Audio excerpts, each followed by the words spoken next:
Hello and welcome to Crawford Technologies Archive Storage Optimization webinar. This is a short webinar and it will cover the storing of AFP files in our dynamic document archive format, realizing gains in a storage space, i.e. reducing the amount of storage that you require while still preserving the archive format and data that you need. So as we start, I want to talk about two types of storage. Burst storage, and this is where you get a document file that contains resources and documents. So you've got the AFP file that contains one set of resource groups and a number of documents. And this, when we burst it, we separate this into document level files. So each file is standalone in its own right and has a copy of the resources and then obviously a copy of the document data that's specific to it. And we call that burst storage. And this is very good for managing individual documents. However, you do pay quite a penalty in terms of the amount of storage you require because the resources need to be stored for each of the documents. So in this fairly simple example, you end up with a 9-fold increase in resource storage requirements for for the documents. And this can be expensive to maintain, back up, and also puts performance constraints onto the system. So that we call burst storage. In non-burst storage, we take the same AFP input file with the resources and the documents, but this time we only store one copy of the resources, the dark purple at the top.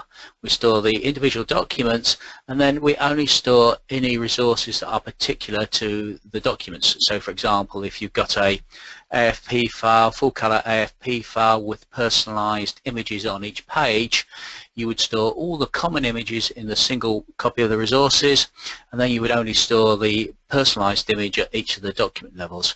So you have a much smaller resource profile where you store all the shared resources once, and then you just store the incremental resources for each of the individual documents. And we call this non-burst storage. And in this short demo that I'm just going to show you now, we'll see how that affects the file sizes on our small sample document of 236 pages.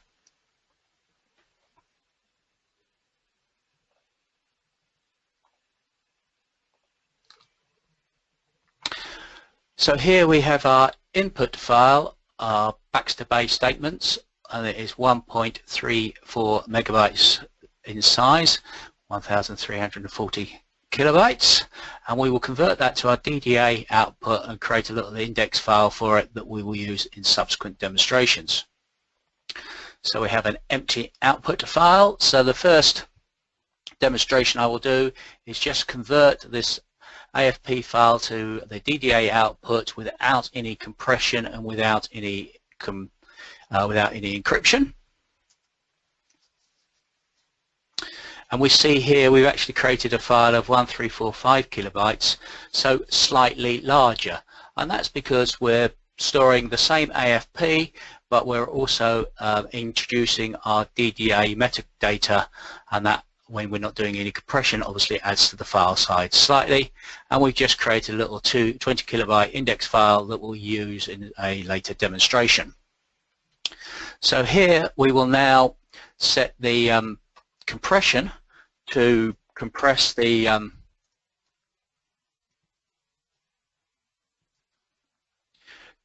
each of the pages. We run that again and we see that the file size here has gone down to 971 kilobytes.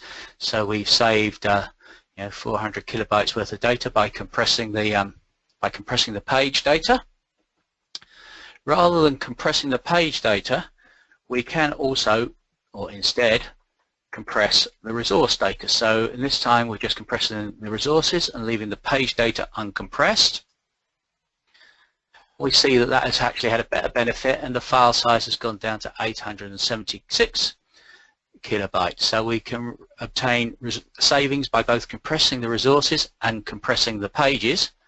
And obviously, if we compress both at the same time, we will get a very small file. In fact, we will get a 501 kilobyte file. So we've now reduced the file size by over 50% from the original 1,340 kilobytes that we were looking at for our original input AFP file. The other functionality we offer within this is to encrypt the resources and or pages so that we can encrypt the data so that any credit card numbers or anything like that are hidden and can only be decrypted by people who own the key. And as you can see here, the key itself is encrypted into this nice hexadecimal string. So when I encrypt those files,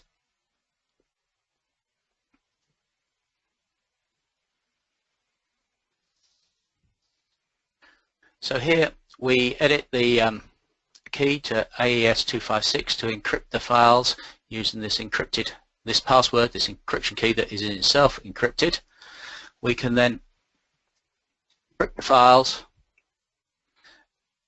and we see here, when I refresh this, we see here that the encrypted file size stays at 503 kilobytes, so that's very similar in size to the fully compressed. So we just picked up a little bit of overhead by encrypting the file.